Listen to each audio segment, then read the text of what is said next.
No se preocupen, apenas empieza el día. Ok, muy bien, muchas gracias. Muy bien, compañeros, buenos días. El día de hoy vamos a hablar sobre tres síndromes importantes, el síndrome del seno cavernoso, el de la hendidura orbitaria superior y el síndrome de vértice. Dale la siguiente, por fin. Muy bien, vamos a iniciar primero con el síndrome del seno cavernoso. Hay que entender que los tres síndromes que vamos a hablar a continuación están intrínsecamente relacionados. Entonces hay que aprender a ver no las similitudes, que son muchas, sino las diferencias. Dale la siguiente, por fin.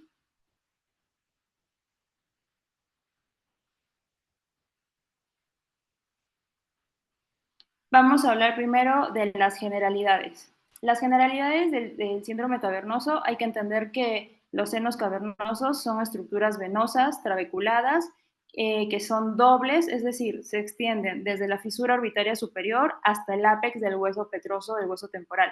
Como lo podemos ver en la imagen, hay dos en cada lado, una al lado derecho y otra al lado izquierdo. Y en el centro lo que vamos a ver es la hipófisis y la silla turca. Esta región anatómica más adelante va a estar muy intrínsecamente relacionada con los síndromes, es por eso que hay que ubicarnos un poco en anatomía para ver dónde está y qué estructuras pasan alrededor de ella. ¿Le das a la siguiente?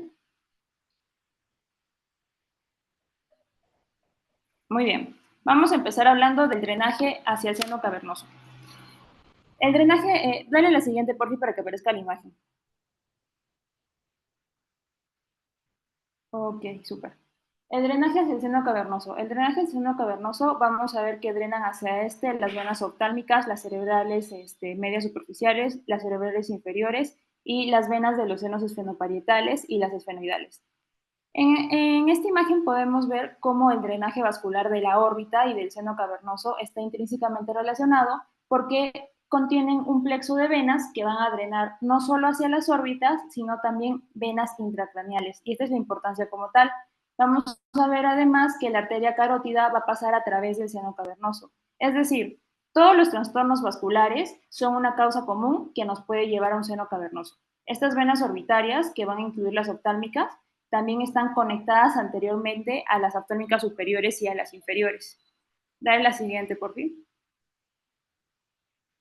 Aquí les puse un poco de anatomía solo para ver en una imagen 3D cuáles son las relaciones del seno cavernoso con las demás estructuras. Tenemos relaciones superiores, inferiores, mediales, laterales, anteriores y posteriores. Las dos más importantes que yo considero que con las que nos debemos de quedar son las mediales, es decir, que en su parte de relación medial va con la hipófisis y el seno esfenoidal, las laterales que van a incluir los lóbulos temporales y sobre todo superior, porque también va a estar relacionada con el tracto óptico y la arteria carótida interna.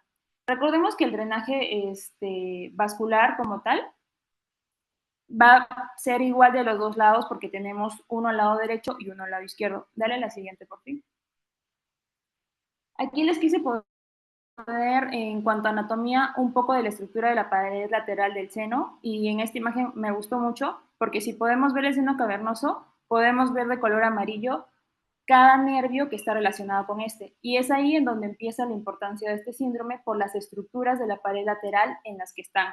Por ejemplo, vamos a ver pasar el oculomotor, vamos a ver a pasar el troclear, el oftálmico, la rama primera, el maxilar, la rama segunda y sobre todo en el punto rojo, pues la arteria carótida interna. Si podemos ver en la imagen, todas las estructuras están estrechamente y anatómicamente ubicadas una continua a la otra. Es por eso que este tipo de síndromes no solo va a dar una característica clínica, sino van a dar diferentes características. Dale la siguiente, por favor. Entonces, en esta imagen, estructuras que pasan por el seno cavernoso. De las que acabo de mencionar, también cabe mencionar la arteria carótida interna, el abducens, el sexto, y sobre todo hay que entender, y es muy importante, que todas las estructuras del seno cavernoso están separadas solo por sangre. Entonces hay un revestimiento endotelial entre estructura y estructura, lo que va a verse afectado en diferentes sintomatologías. Dale la siguiente. Es básicamente capa de duramadre, ¿no? Como bien dijiste, si quieres Uh regresa -huh. poquito, lo mencionaste perfecto. Solo quiero que se comprenda un poquito esa parte. Ustedes, pues bien están, pueden regresar la diapositiva previa. Ándale, ahí. Si se fijan, ven la capa verde, ¿no? Esa capa verde es dura madre. Básicamente, los nervios están inmiscuidos dentro de esta capa de dura madre. Realmente poder trabajar, por ejemplo, en algunas ocasiones nosotros trabajamos y venimos de lado, es decir, ya ven que tiene una flecha donde dice B1, nervio oftálmico, B2, nervio maxilar, ok, y arriba el troclear, ¿no? Entre ellos existe un pequeño espacio que es posible abordar, ¿no? Eso es para otra cosa, pero básicamente que se entienda que estos nervios van como dentro de una capa, esta verde que se ve ahí, que es una capa de dura madre. Ahí ya se le quitó otra capa. Este corte es como si fuese un corte coronal, ¿no? Aquí perdí el uso compartido.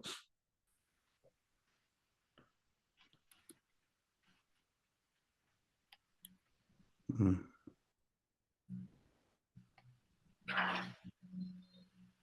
¿Todo bien? Sí, se pusieron varias, ¿verdad? Sí, hay que regresar, Que no sé qué pasó. A ver, regresar. permítame. Ahí está. Ok, Ahí, perfecto. ahí está. Entonces, únicamente eso, ¿no?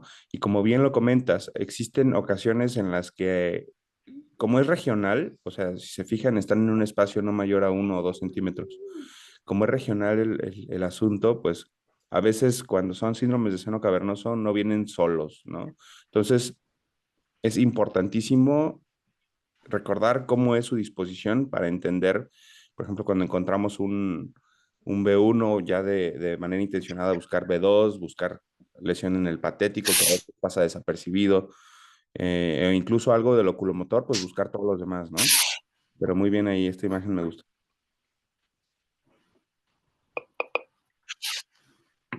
Va, vamos a continuar entonces.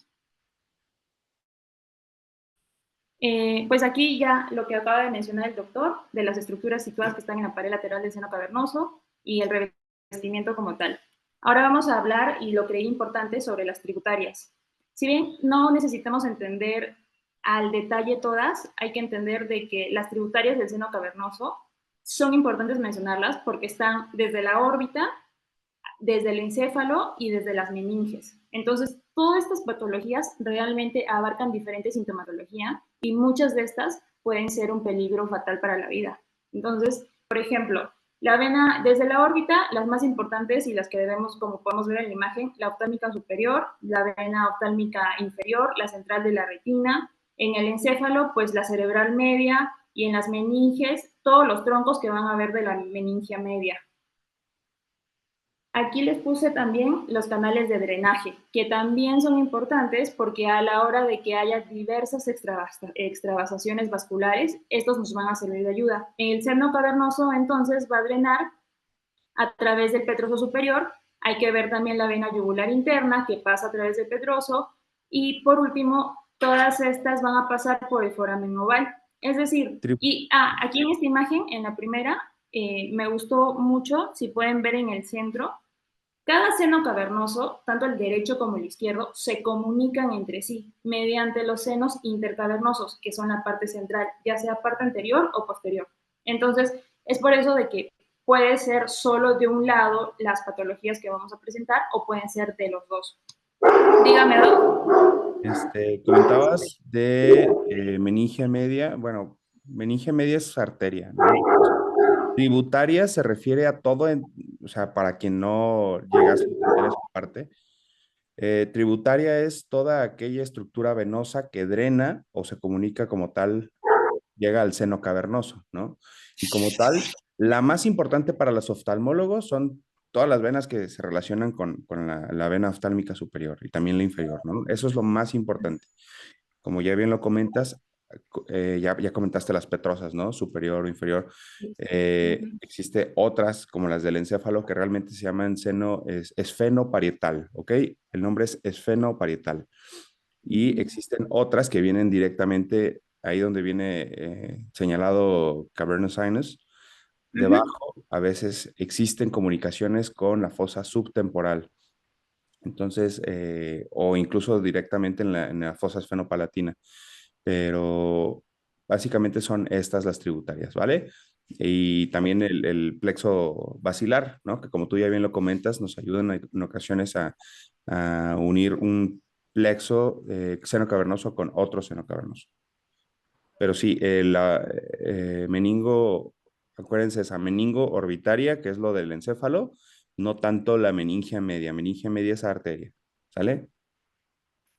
Va, muy bien, doctor, muchas gracias. Muy bien, ahora vamos a hablar las comunicaciones del seno cavernoso y las fuentes de infección. Toda esta introducción anatómica nos ha podido un poco ubicar en tiempo y espacio de ver exactamente qué partes podrían estar afectadas por la gran cantidad vascular y estructuras anatómicas que abarca el seno cavernoso.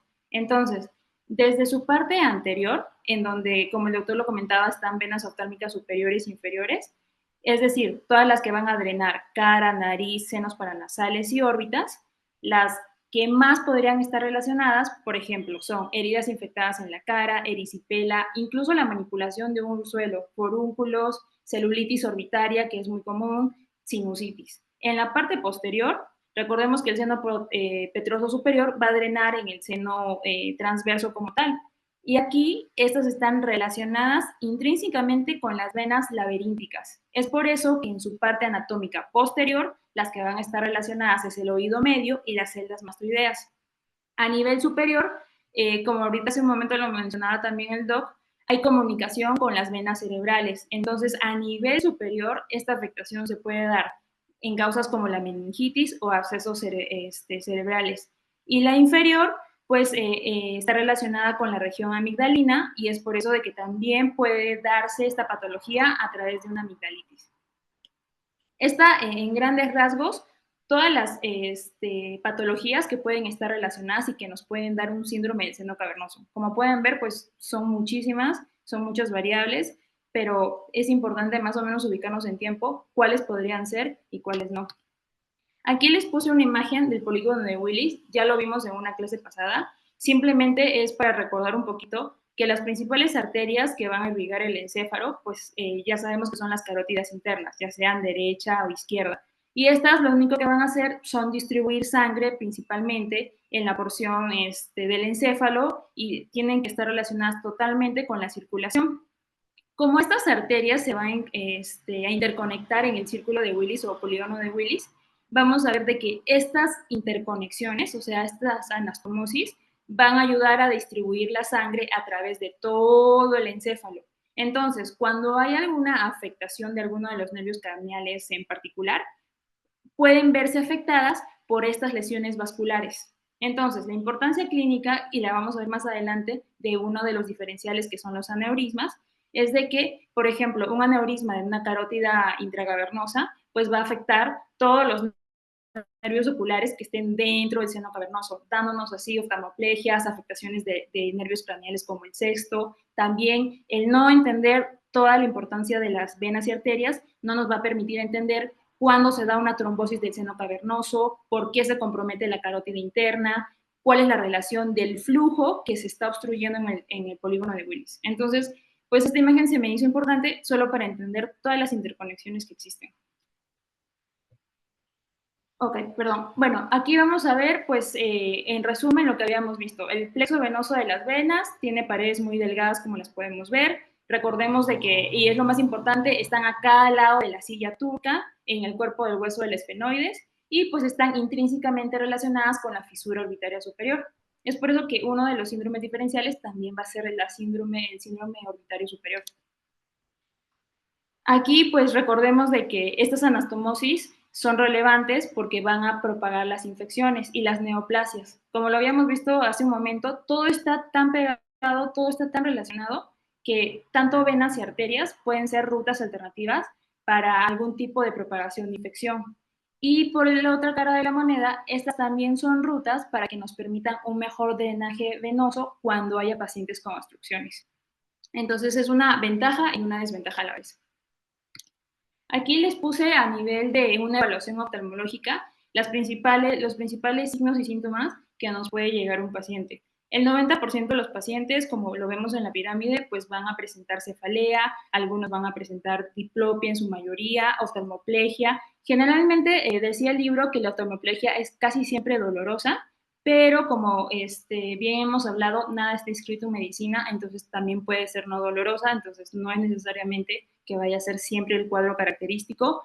Va a haber tosis, quemosis, proptosis, pérdida sensorial facial, fiebre, porque es importante saber de que en el seno cavernoso van a estar afectados el 3, el cuarto, la porción B1 y la porción B2 del trigémino y la porción sexta. Estas son las que están intrínsecamente relacionadas en el trigémino por la sensibilidad facial, el B1 la oftálmica, que a su vez pues ya sabemos de qué es frontal, lagrimal, nasociliar, y es por esto de donde se derivan todas estas características. Y recordar que la oftalmoplegia, pues ya sabemos que es una parálisis de los movimientos oculares. Generalmente en el seno cavernoso va a ocurrir porque estos nervios están comprometidos. Recordemos que son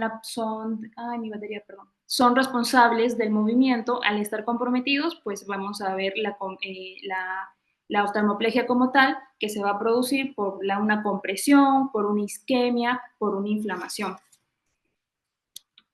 Aquí vamos a ver como tal, entonces, el síndrome cavernoso. Estábamos viendo de que, como les acaba de mencionar hace un momento, los pares craneales o nervios craneales, perdón, que están comprometidos van a ser el 3, el 4, el 6 y la rama 1 y 2 del trigémino. Y la tríada clásica, aunque no necesariamente es lo único que se puede presentar, vamos a ver la oftalmoplegia, como les hablaba, la hipoestesia facial y la congestión venosa orbitaria. El primer diferencial que es importante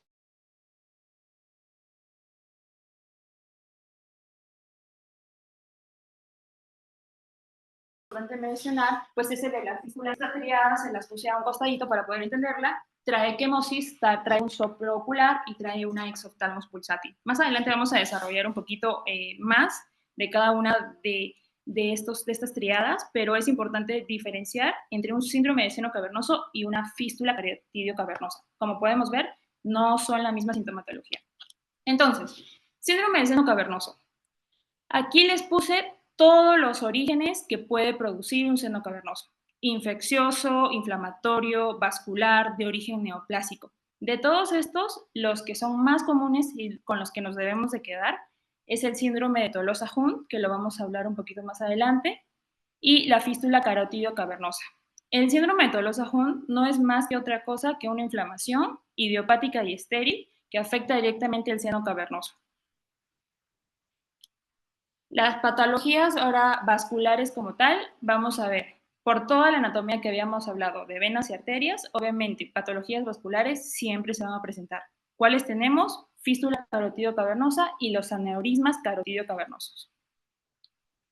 En este caso, una fístula carotidio cavernoso no es otra cosa, como su nombre lo dice, es una fístula, es decir, es una laceración, ya sea traumática o por una ruptura aneurismática de la arteria carótida, que se va a generar nada más que la fístula directamente a la arteria.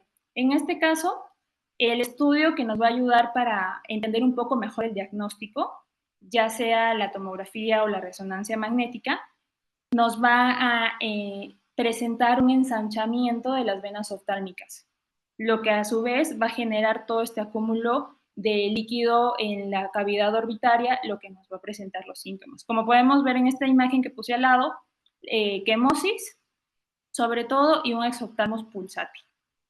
Son los dos que mayormente se van a presentar en la fístula carotidio cavernosa. Entonces, aquí la triada, pues la quemosis, el exoftalmos y también el soplo ocular. Como podemos ver en la imagen, se da por una inversión del flujo sanguíneo dentro de la vena. Es decir, hay una congestión venosa dentro de la órbita, como lo podemos ver en esta imagen, y es un síndrome característico de que tenemos una fístula carotidio cavernosa. Y sobre todo también el tema del exoftalmos pulsátil. Es decir, es un ojo que está en exoftalmos y de repente empieza a palpitar. Su nombre lo dice pulsátil porque realmente no encontré un video como tal, lo busqué, pero es simplemente como si el ojito empezara a latir.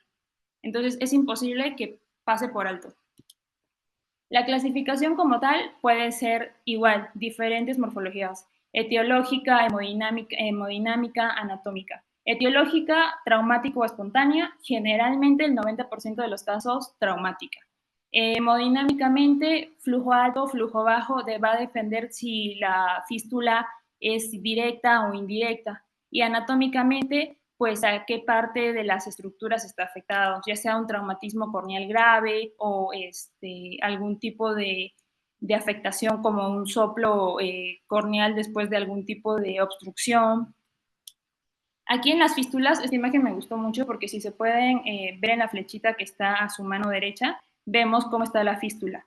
Como ya habíamos hablado, estas fístulas están relacionadas con las arterias. Entonces, ¿qué pasa?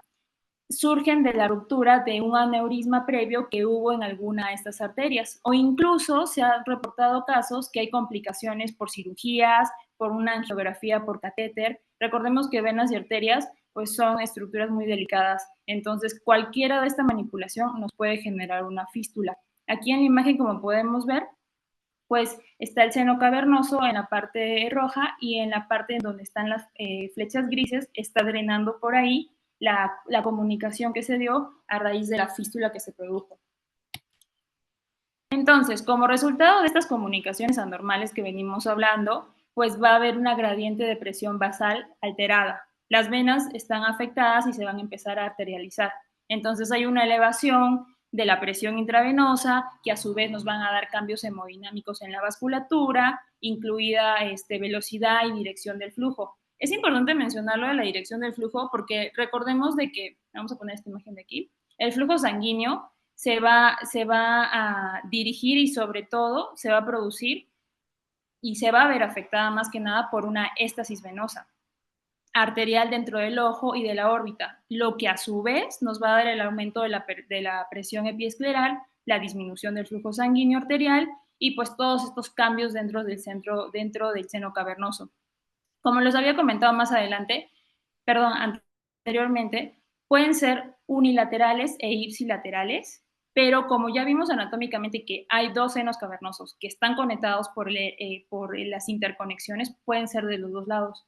Cuando el flujo sanguíneo arterial escapa de este seno cavernoso por los aneurismas, por las fístulas como tal, pues los pacientes pueden no desarrollar los síntomas en primera instancia. Aquí, por ejemplo, en esta imagen, pues vemos una fístula del seno cavernoso que tiene acompañada de quemosis, que viene acompañada de proptosis. Ahí está, listo. Entonces, en cuanto a las características clásicas, la proptosis, la presión elevada, que ya sabemos que es un aumento de la presión venosa por la congestión orbitaria, es decir, por toda la disfunción venosa y arterial que está pasando, la congestión orbitaria es bárbara. Y también, por último, el soplo craneal, que pues es una maniobra en la que vamos a agarrar la campanilla del estetoscopio, lo vamos a poner sobre la sien del paciente y literal reporta la literatura que se va a escuchar un soplo, parecido a los soplos que podríamos escuchar en pulmones, en corazón. Cuando ponemos la campanilla en el estetoscopio, se va a poder escuchar este latido. Aquí, solo para aclarar una cosa, ¿ustedes Uh -huh. recuerdan que platicábamos acerca de clasificación de este tipo de fístulas? No es el tema, pero solo para recordarlo, ¿no? ¿Se acuerdan ustedes? ¿Alguien que no se agarró?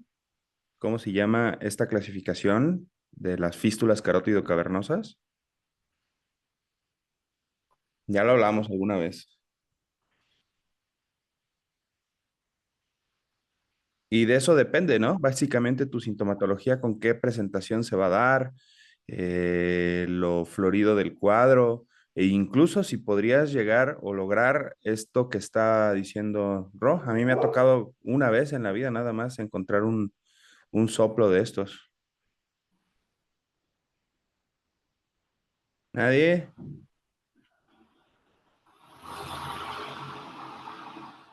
Bueno, es la clasificación de Barrow, ¿ok?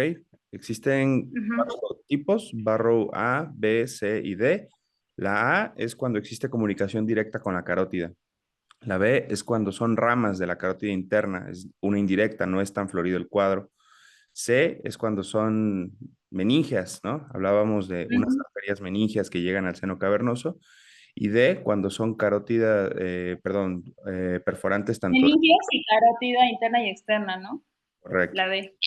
Sí, correcto. Entonces, esta te da, si te, bueno, te dice básicamente el flujo, si es alto o es bajo, ¿no? Pero solamente para tener en cuenta que aquí deberíamos estar hablando también de esta clasificación hecha en 1985, ¿no? Pero básicamente ustedes deben tenerlo en cuenta porque pueden bien encontrarse un paciente únicamente, ahora sí que con el ojo rojo o completamente con toda la triada. No es una receta de cocina que todos los pacientes deben llegar exactamente con lo mismo, ¿no? Entonces es un espectro en todo este tipo o en este rubro de manifestaciones, vamos.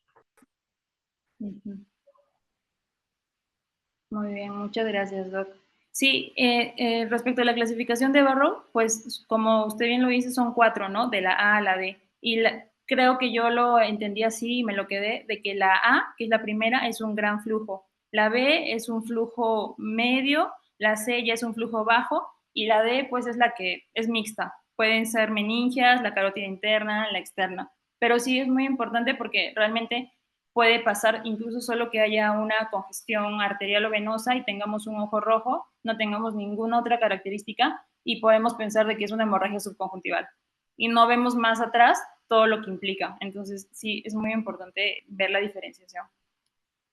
Aquí, en cuanto al tratamiento, bueno, el tratamiento pues está indicado en todos los casos de las fístulas carotidias directas, es decir, las que tienen un alto flujo. Y en las fístulas indirectas, siempre y cuando haya una afectación visual. Generalmente, el resultado ideal o lo que vamos a intentar lograr con el tratamiento es el cierre de la fístula y sobre todo la normalización hemodinámica orbitaria, porque como habíamos visto, pues toda la parte hemodinámica está totalmente alterada y pues lo que vamos a querer preservar es la permeabilidad como tal, ¿no?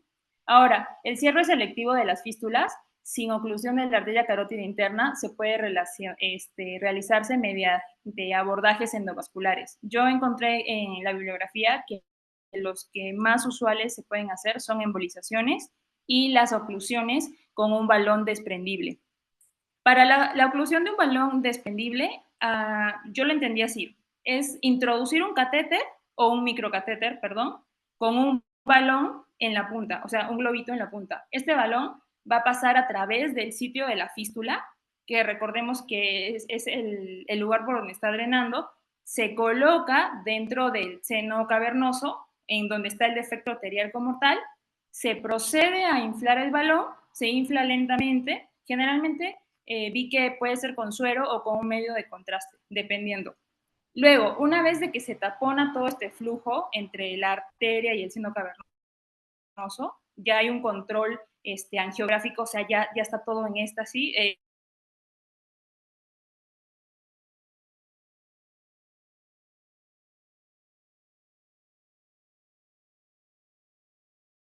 Perdón, en la normalidad, entre las fístulas se cerró. ¿Cómo lo podemos comprobar? La fístula está dado y que la preservación del flujo normal por parte de la arteria carótida también está de forma normal. Y luego, una vez de que ya confirmamos de que el balón está en posición, de que el cierre de la fístula ya se dio, el balón se va a desprender mecánicamente y se va a quedar ahí ocluyendo de manera permanente. No sé, Doc, si usted realizó este tipo de procedimientos. Se me hizo muy interesante cómo era el procedimiento, pero también siento que es bastante complicado el poder hacerlo. Es, bueno, aquí es un tema bastante interesante, como bien lo comentas.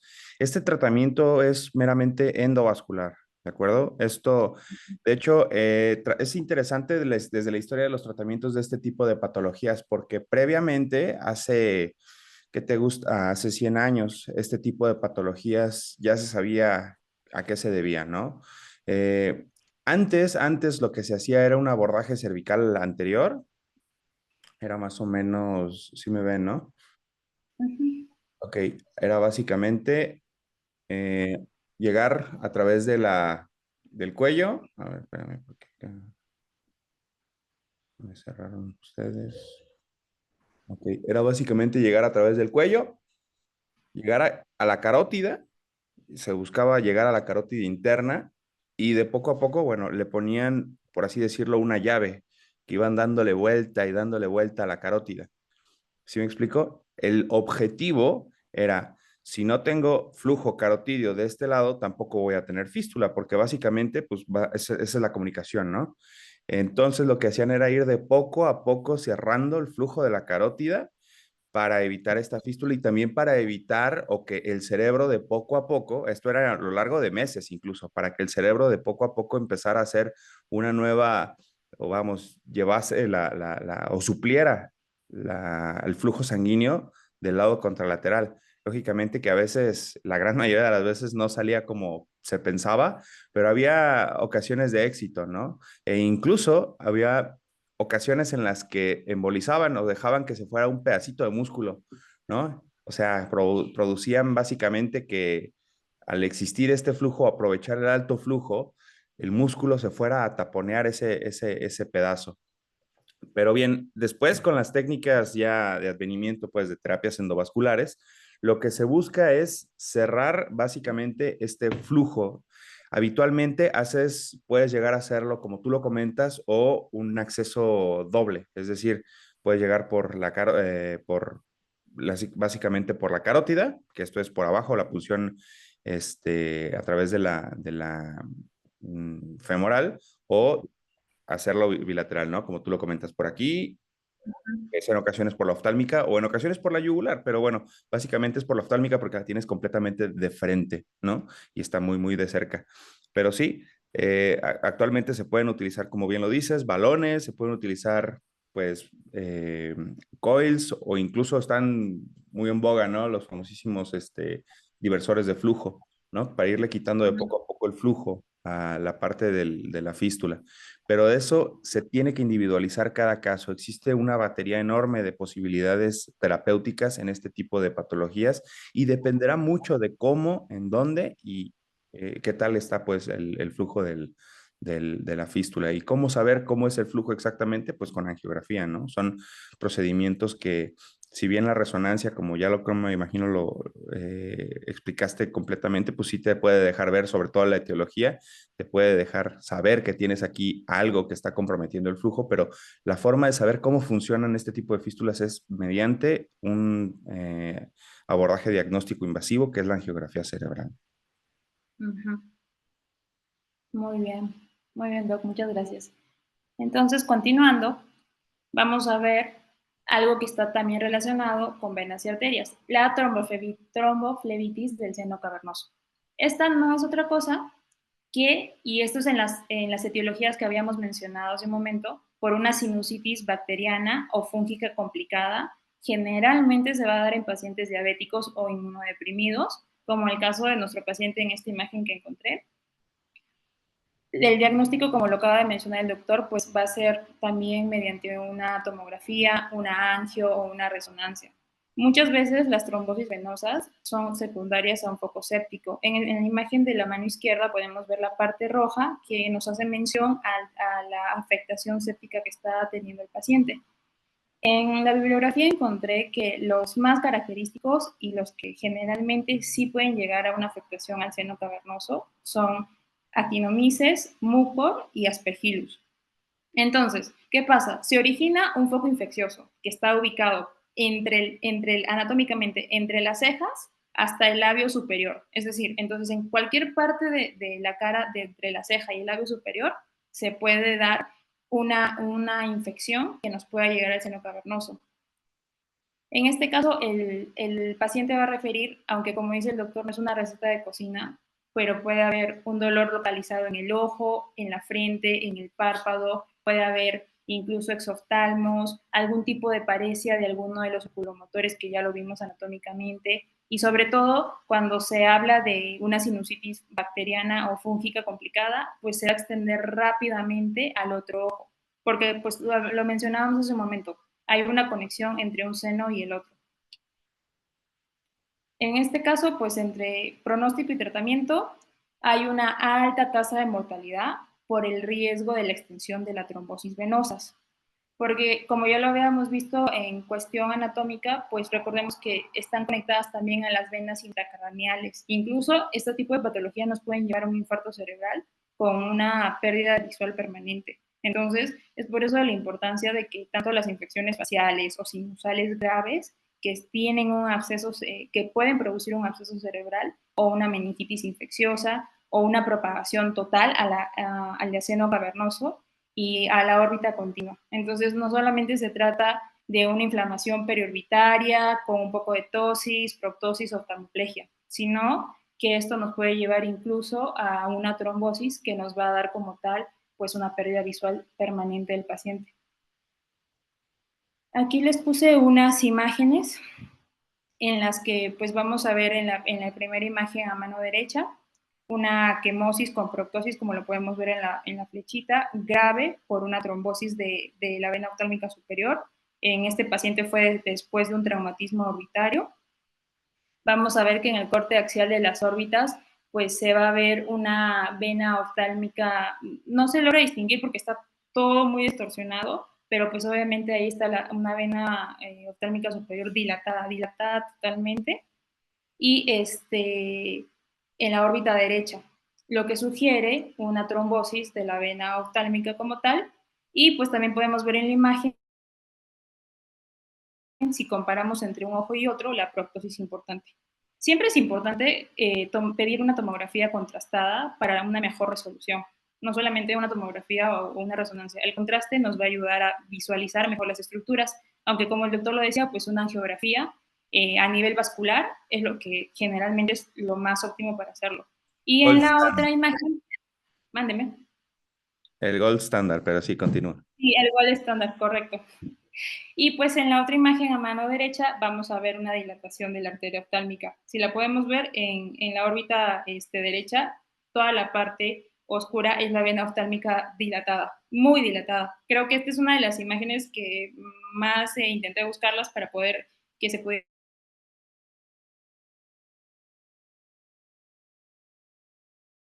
notar la diferencia como tal de la dilatancia, de conocer las estructuras neurovasculares para evitar este tipo de malos resultados como una pérdida total de la visión, ¿no? Aquí y vamos a hablar de otro diferencial que también puede pasar, que viene acompañado, que el seno cavernoso, el aneurisma. Si bien es cierto, es un 5% de los aneurismas gigantes los que realmente van a causar esta patología, pero pueden producirse. Entonces, y lo malo de estos tipos de aneurismas, pues que van a generar compresión y aparte también pueden complicarse con una fístula carotidocavernosa. Entonces, el paciente no solamente puede estar sujeto a una fístula carotidocavernosa, sino en el transcurso de la enfermedad puede producirse incluso un aneurisma, que es parte de. Recordemos de que todos los aneurismas de la arteria carótida se van a desarrollar dentro del seno cavernoso y generalmente son asintomáticos hasta que los pacientes de un momento al otro empiezan a desarrollar diplopia por la compresión de alguno de los nervios oculares. De repente empieza con dolor por la misma compresión del nervio trigémino que en este síndrome está implicado, o incluso se puede presentar un síndrome de Horner, como lo habíamos visto hace un momento, ipsilateral generalmente. Entonces, abarca todo. En estas imágenes, pues como lo podemos ver, están en las flechitas. Por ejemplo, en la imagen de la angiografía por la tomografía computarizada, pues podemos ver el seno cavernoso con la flechita izquierda, como vemos ahí el acúmulo de un aneurisma gigante que está totalmente delineado, muy delineado en la arteria carótida, ¿no?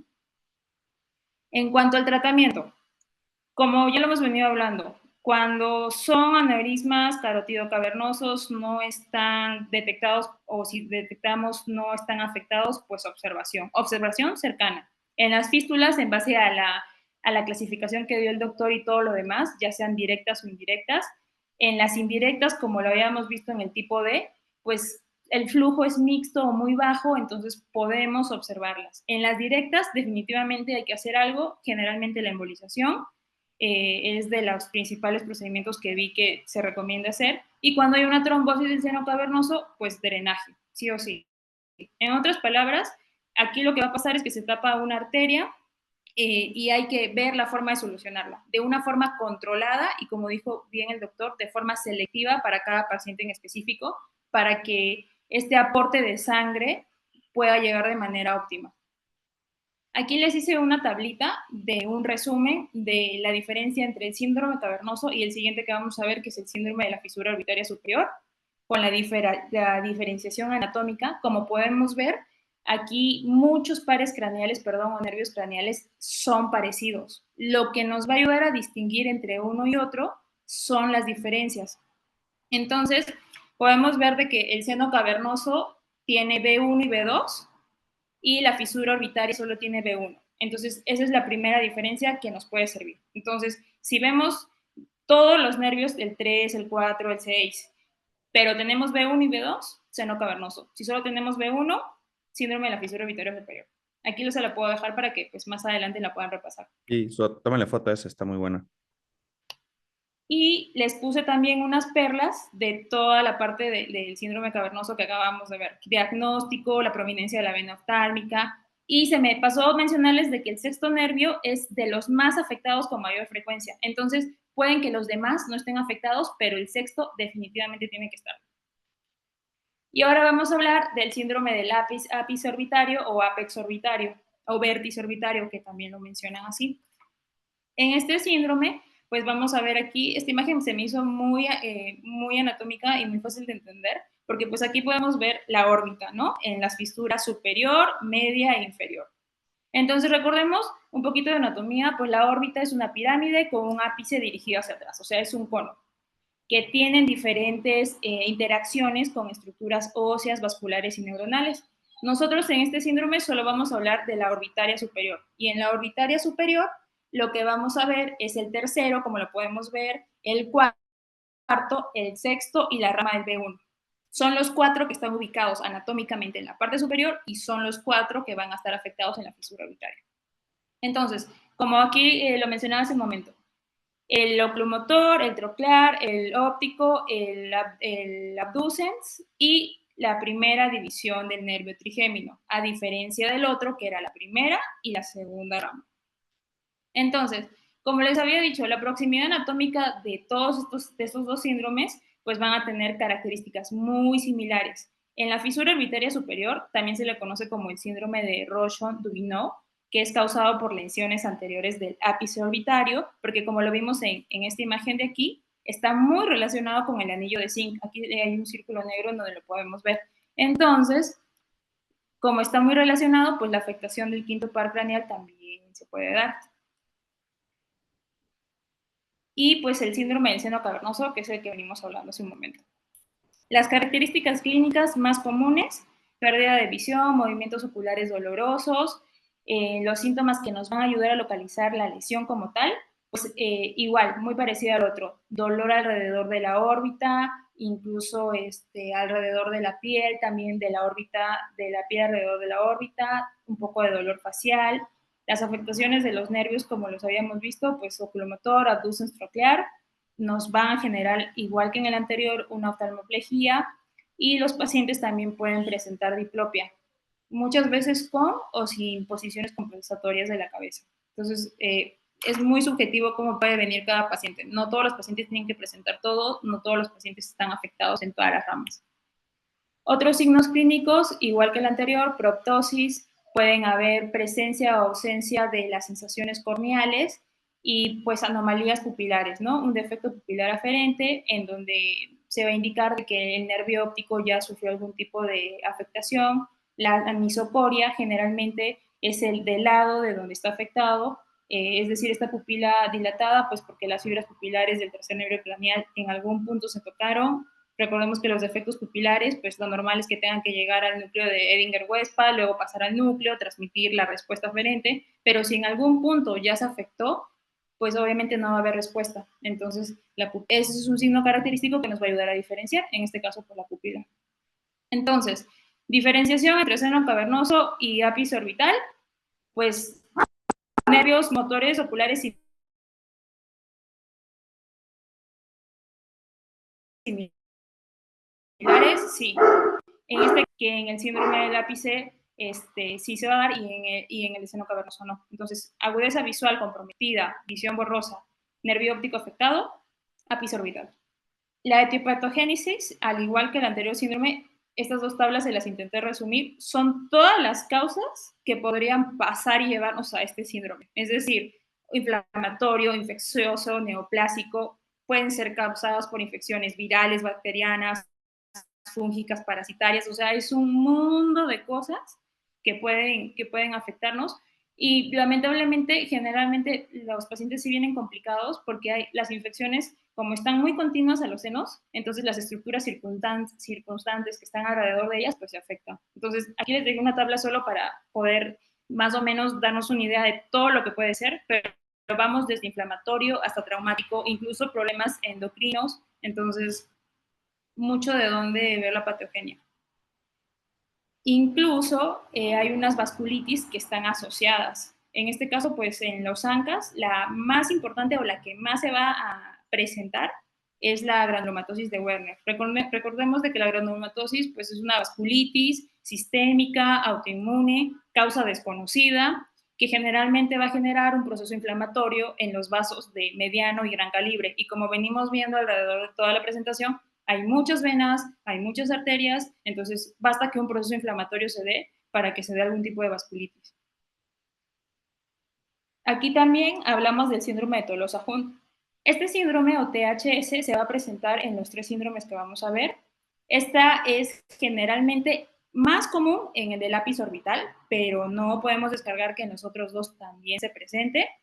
Va a venir muy parecido, movimientos oculares dolorosos, limitados, pero la mayor, digamos, característica es que es un dolor, lo refieren en la bibliografía como aburrido, roedor, o sea, es ligero, es molestoso, pero no es incapacitante. Y la ventaja de este es que con corticosteroides la mejoría clínica es bárbara. Pero hay que entender, y decía la misma bibliografía, de que realmente cuando no hemos encontrado una causa de por qué el paciente está, o sea, descartamos orbitaria superior, descartamos apex, descartamos seno cavernoso, si no es ninguna de las 3, lo clasificamos como Tolosa Hunt, así tal cual. Un diagnóstico de descarte, ¿no? Tal cual, o sea, si no hemos encontrado causa que pruebe que es otros, Tolosa Hunt hasta demostrar lo contrario.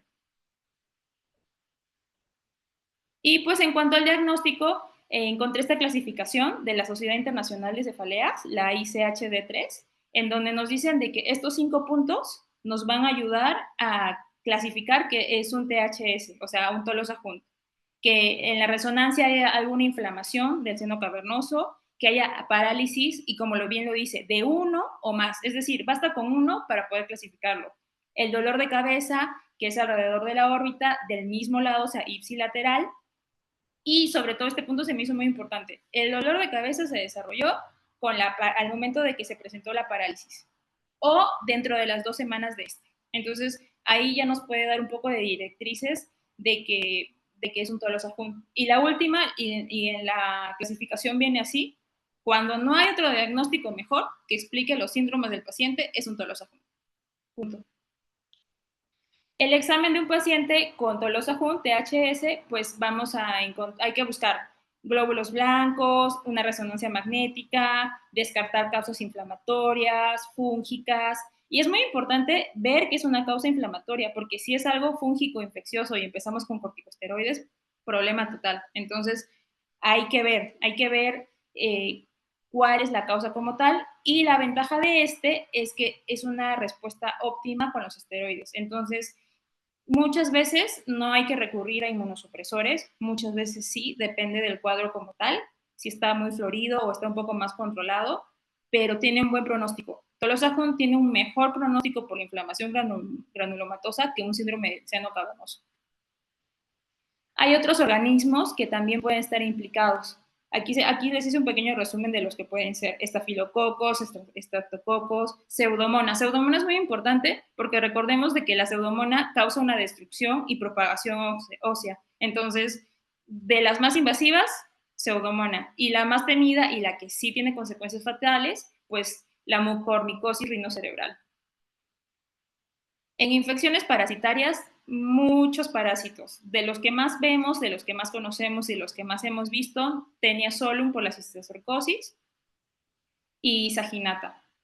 Y esto es importante porque nos dice de que la propagación o la afectación al nervio óptico es por la vía hematógena, a través de la arteria retina central. Entonces, en este caso, nos dice la literatura, sí, es cierto de que hay una combinación de medicamentos antihelmínticos con esteroides, pero nunca solos porque recordemos de que los medicamentos antihelmínticos lo que van a hacer es provocar la muerte del parásito, pero esto a su vez, como no estamos tratando la inflamación, pues va a haber una reacción inflamatoria grave y entonces va a ser más contraproducente.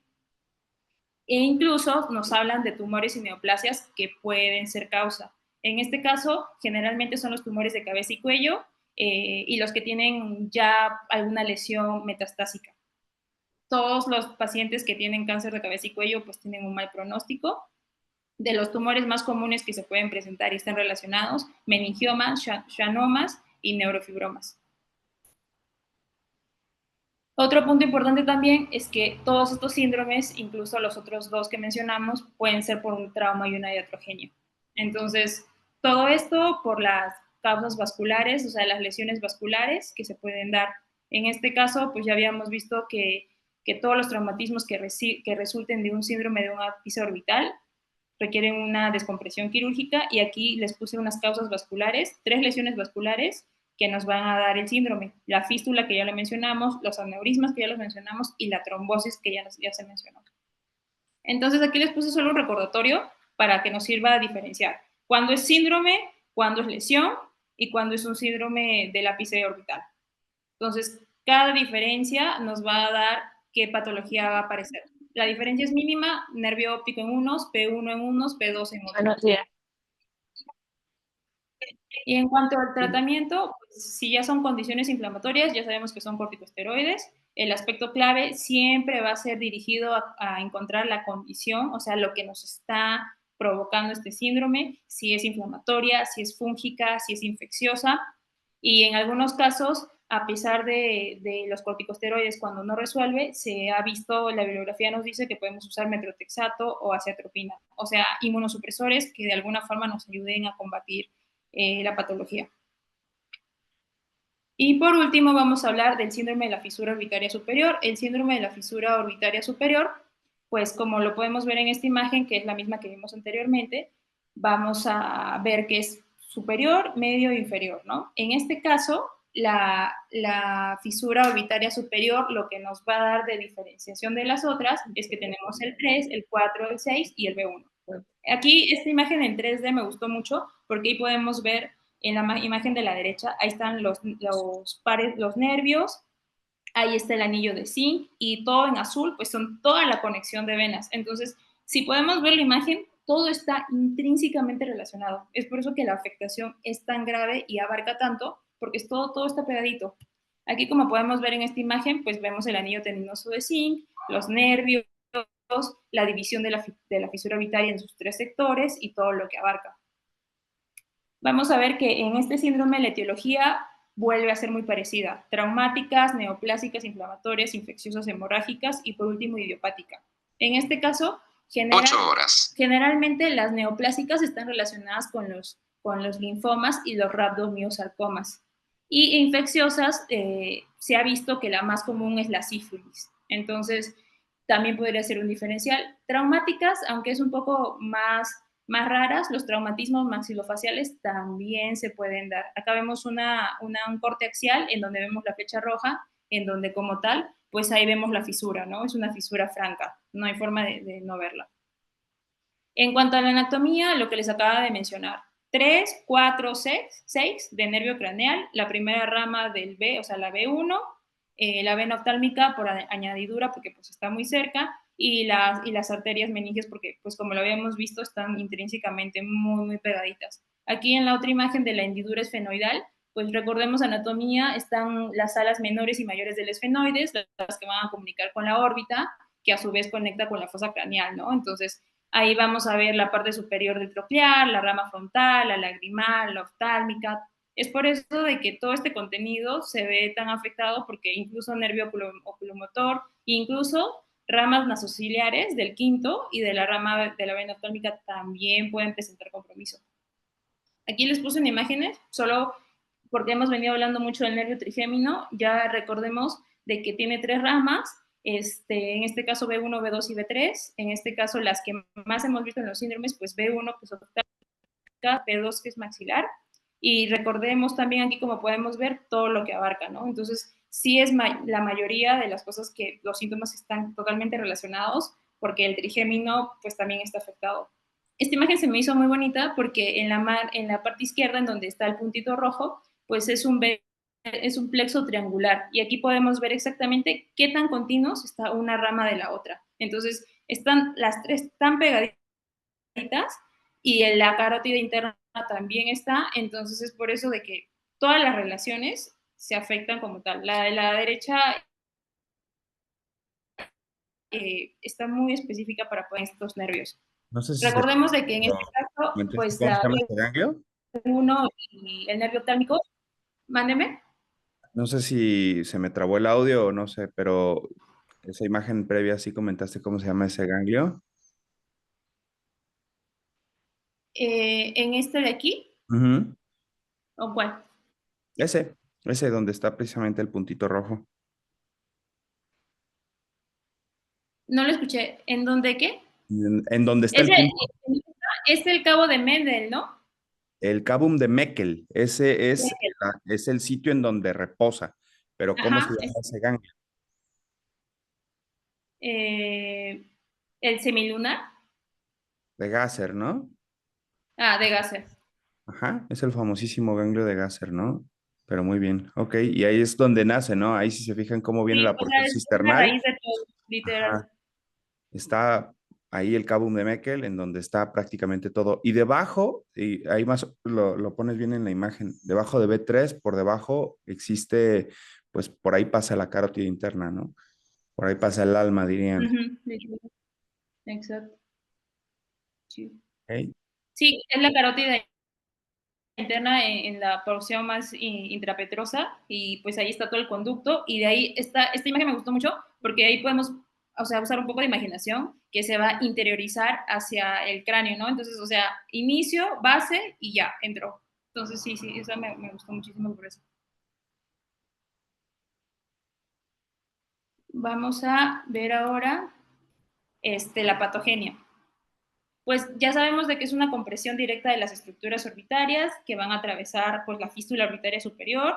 Esta compresión lo que va a generar es de que puede ser por algún tipo de fragmento óseo que se desplazó, en este caso traumático, y pues va a generar un efecto de masa, ¿no? Inflamación y compresión del tejido nervioso cercano nos va a dar signos y síntomas clínicos parecidos.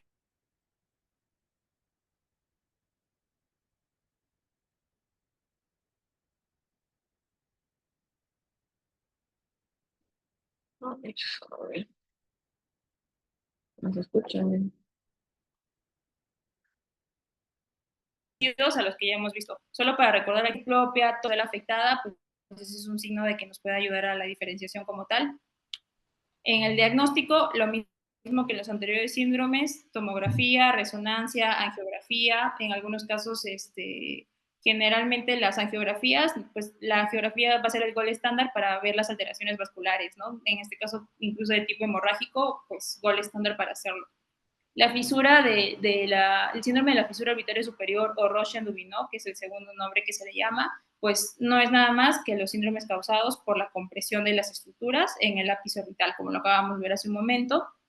Pues la anatomía es compleja, entonces van a haber patrones característicos, sí, pero van a haber pares craneales afectados, las pupilas, los extraoculares. Entonces, realmente lo que va a diferenciar de la fisura orbitaria superior es el nervio óptico que va a estar conservado. Ese es el punto clave para poder diferenciarlo. Un nervio óptico conservado, ¿por qué? Porque este no pasa por la fisura orbitaria, por lo tanto, es la diferenciación básica para poder entenderlo. Aquí les puse una imagen en donde podemos ver pues la tomografía en donde se observa una fisura orbitaria normal en el corte axial y en el otro, pues en el corte coronal ya vemos de que no, que es una fisura franca. Entonces, normal, anormal. Aquí les puse también otra imagen y pues de donde se puede ver la fractura, ¿no? Aquí se pierde la fisura orbitaria como tal, es decir, está lesionada aquí en el corte coronal y en el corte transversal casi no se ve, pero en el coronal pues ahí no está el putito rojo, se ve la fisura como tal. Ya lo habíamos visto, oftalmoplegia, la compresión la compresión por los daños a los nervios, generalmente trochlear abducens más relacionados, la tosis lateral, palpebral, ¿Te le perdón, dejo pues por la abierto pérdida. y ya tú le cierras? Es que vamos de jornada. ¿Sí? Ok. La proptosis, que también va a ser parte de este síndrome, la pupila dilatada, pues la suministra del parasimpático, obviamente por los motores está afectado, la hiposecreción, lagrimal, también por las ramas de la división oftálmica del trigémino, ya las habíamos visto, lagrimal afectado, entonces hiposecreción como tal, ojito seco. Y pues aquí hay una pirámide que me gustó mucho, en donde te pone de más a menos lo que vamos a ver. Inflamación preorbitaria, tosis, proptosis y presencia de afectaciones de parestesia facial. Los diferenciales, todos los anteriores. Apex, tolosa Hunt, seno cavernoso, fístula carotidio. Y pues el tratamiento, muy parecido, descompresión quirúrgica, corticosteroides, en algunos casos la embolización. Le puse reabsorción espontánea con 2 asteriscos porque es casi improbable que pase, pero puede pasar. Y si no, el tratamiento metilprednisolona, corticosteroides. Aquí la literatura nos dice de que deben ser bolos de 30 miligramos en una infusión de 48 horas con reducciones graduales durante 2 semanas. Generalmente son 2 semanas y vamos a ver una mejoría del cuadro, pero si no, la literatura nos dice que podemos extendernos hasta 12 semanas. Y por último, para concluir, pues aquí les hice una tablita de la diferenciación de todo lo que hemos visto hasta el momento. Seno cavernoso, fisura, vértice, con afectación del conducto óptico, tolosa Hunt y órbita apical. Y pues los pares afectados, los signos distintivos y las urgencias a las que están relacionadas. Muchas gracias, eso sería todo. Bueno, pues perfecto. Muchas gracias, por la presentación. Sí me hubiera gustado mucho hacerlo de manera presencial, porque lo interesante de este tema es mucho ir entendiéndolo, ¿no? Quien intente machetear este tema va a caer, pero en el entendido de que no lo va a poder aprender jamás, ¿no? Esto hay que entenderlo. Por eso tanta énfasis en la anatomía, porque si tú entiendes qué pasa por qué cosa, entonces prácticamente tienes resuelto el tema de los síndromes. ¿Por qué? Porque vas a entender qué te vas a encontrar, lo vas a inferir, ¿no? Cuando te diga cuál es la diferencia entre un síndrome del seno cavernoso y uno del ápex orbitario, bueno, es de manera como en la que te aprendes, ¿no? O sea, si lo aprendes, lo dominas. Aprendes la anatomía, lo dominas. Y no es que se aprendan toda la neuroanatomía, es básicamente entender la parte orbitaria, punto. Que eso lo tienen que dominar perfectamente bien. Pues muchísimas gracias, Rosario. Muy completa la clase. Muchas gracias por su ¿Hay tiempo, algún... la verdad. Y son síndromes largos, lo intenté resumir lo más que se pudo. Y esto Pues espero que estuvo haya quedado bien. claro y si no hay alguna duda, pues a la orden. ¿Alguna duda de alguien en el foro? Bueno, parece que no. Entonces, bueno, vayan a sus actividades y muchas gracias a todos. Gracias. Gracias, doctor, por su tiempo. Que tenga buen día. Buen día.